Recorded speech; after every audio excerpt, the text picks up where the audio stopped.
inspired from wind, water, and wisdom. I have two words, space and grace, and I want to talk about them. I'm using this two different ways in my life, and I'm playing with it, so I thought I'd talk about it. When I want to purchase something, I'm giving myself space between the purchase. So, say I want a pair of sandals. I don't need them. I want them. If there's something I need, I purchase it. If there's food or an item that we need for the house that we've run out of, or we need a tool to repair something, we need that. That's purchase. But what about just wanting it? I don't need another pair of sandals, that's for sure. But I saw this really cute pair that I loved. And the old me would have just bought them. Just bought them, click, click, click, and then magic, they show up at the door. Isn't that great? It just comes to the driveway. I don't even leave the house. I'm in this office, I click a button, it already knows how to pay, and a driver shows up, and they're here. Easy. But do I need them? Are they beneficial? So what I've been doing is keeping them in a cart for 48 hours. I actually kept a pair of sandals in a cart for 3 months. And that email kept coming to me, reminding me that I had items in a cart. But I really wanted to make sure I wanted them. And I ended up buying them because I really did want them. 90 days later, I felt the same as I did the first day. Okay, but I didn't need them, so they didn't have to be here overnight. So what I'm doing is giving myself space and grace to make a decision. Because I practice what I preach. I don't want to bring in unnecessary items to my house. Clutter, energy sticks to clutter. And when energy sticks to clutter, then you start to get stuck in your life. And I don't want that. I preach this, so I have to practice it. Plus, I feel better when I don't make impulsive decisions. I actually feel generally better when I'm actually giving thought to the purchase. So that's one way. But I also thought, how can I give this in my life, my work life, my personal life? So if I have a work project, instead of saying I'll have that to you in 24 hours, which I probably can deliver it, but it puts stress on me. And am I doing the best job for my client? When the work I do, I really need to reflect on it and think about it. And I do better when I give myself more time. So I'm now getting in the habit of automatically saying it's going to be a week. It might grow into being 2 weeks or 3 weeks or 4 weeks, depending on my schedule. But giving myself the space and the grace to do the work well and with intention, which is how I want to do the work. But my brain sometimes says, just get it done, get it done, get it done. Because that's how I've been operating for a really long time. So I'm rewiring my brain by slowing down. Also, what if you get invited to something that you really would love to go to, but it's just, your schedule's just too busy and you need space? I'm actually, as much as I can be extroverted, I'm an introvert, and I need time to replenish myself, my mental self, my physical self. And saying no isn't easy for me. It really is hard, but sometimes it's the best thing for me. And recently, someone invited me to do something, and it was really super fun and something I really wanted to do.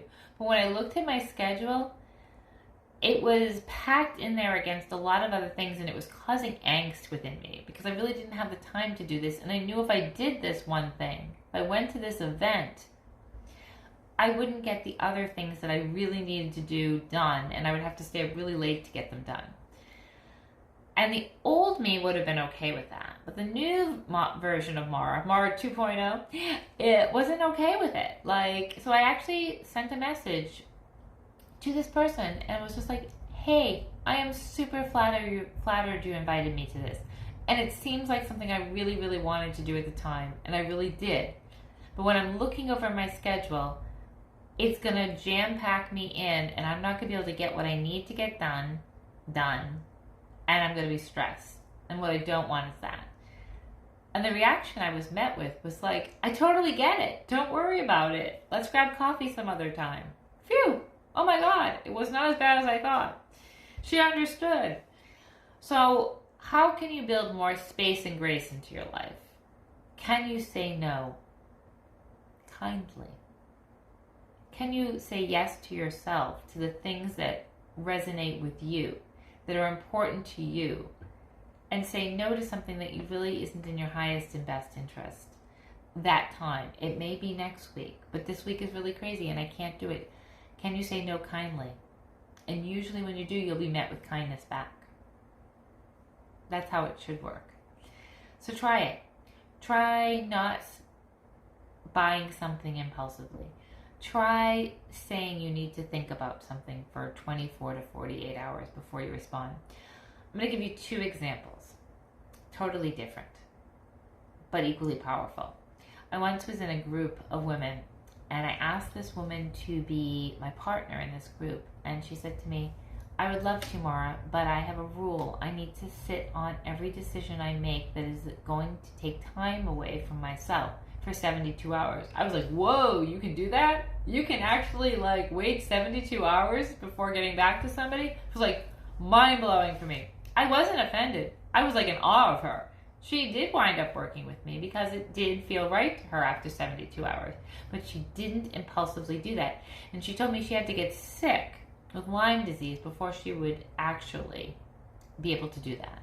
So let's not get sick before we have to put ourselves first or give ourselves space to make important decisions. The second one was a message for a voicemail that was from a locksmith that I hired. And his message was this: if you've reached my voicemail Monday through Friday, my hours are 9 to 5, and I will get back to you during that time frame. If this is Saturday, my job is being a dad, and I will be spending it with my 2 sons. If this is Sunday, this is the Lord's Day for me, and I will be spending it in church and with the Lord. And I'll talk to you later. He set his boundaries. He told you what was important to him. And I wasn't put off. I was like, oh, okay. He doesn't work the weekends. He spends time with his kid and goes to church. That's what is important to him. I now know what's important to him. Family and faith. I wasn't put off. I was like, good for you. So how can we put ourselves first? How can we tell people that this is important to us, that this time is important to us? This is my family day. This is my faith day. This is my day that I just sit in the house and watch Netflix all day. This is whatever it is, whatever is important to you. How can you protect that? Space and grace. Have a great day.